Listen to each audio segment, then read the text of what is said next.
Todos conocemos la regla de la cadena. Bien, como tal, no definimos la regla de la cadena para los integrales, pero tenemos que usarla. Os pongo un ejemplo. Vamos a ver. Si yo tuviera x al cuadrado más 1 elevado al cubo y tuviera que derivarlo, la derivada es bajo el 3 delante, la función no se toca, como se queda tal cual, restamos 1 al exponente y finalmente multiplicamos por la derivada de lo de dentro. Es decir, nos queda 6x por x al cuadrado más 1 al cuadrado. Bien, pongamos que tenemos, es como un polinomio pero con potencias, por eso le decimos integrales de potencias de funciones.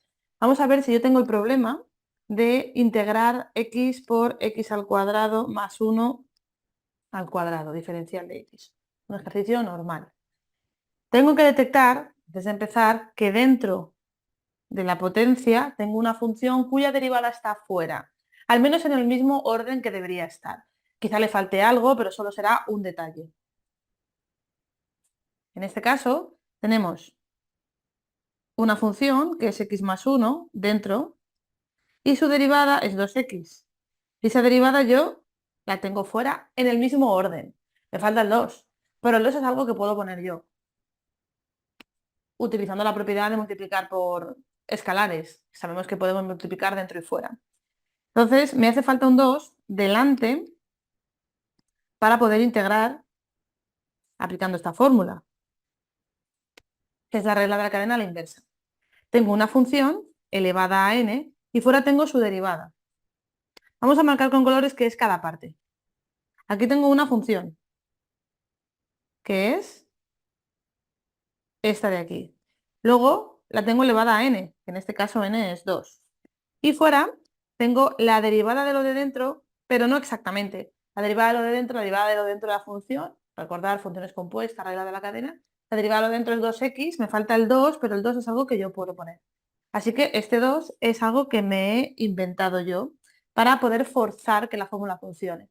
Como me acabo de inventar este 2, este coeficiente, fuera pongo un medio y tenemos lo que se llama, una forma de llamarlo un poco jocosa que tengo yo, el 1 mágico. Todo esto, 2 partido de 2 es un 1 mágico. 2 partido de 2 no es nada, 2 partido de 2 es 1. Si multiplico algo por 1 no he hecho nada, pero sí he hecho mucho. He puesto un 2 que yo necesitaba, ahora he puesto un medio que compensa y así puedo mantener la estructura de la integral que estoy buscando.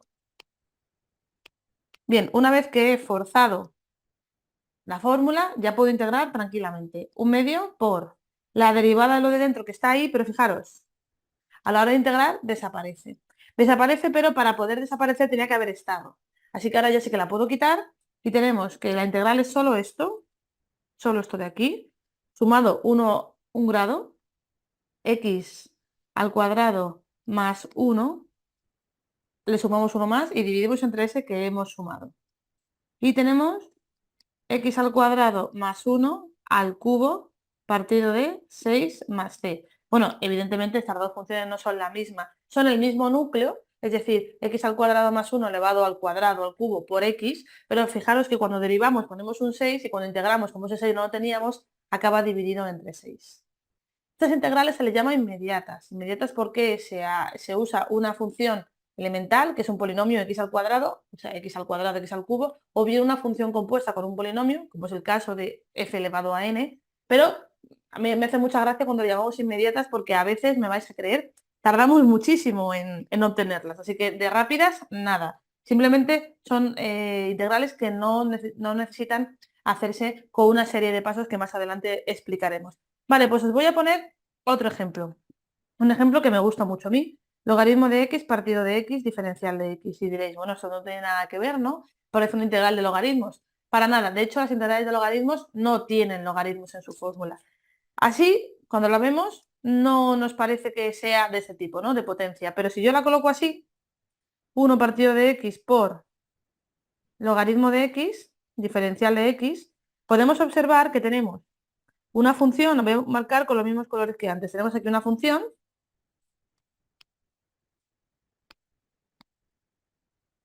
la tenemos elevada a algo que no se ve, pero es un 1, ¿no? Aquí tenemos el 1, muy sutil, Y fuera tenemos la derivada de lo de dentro, porque la derivada del logaritmo, todos lo conocemos, la derivada del logaritmo es 1 entre x, sencillo.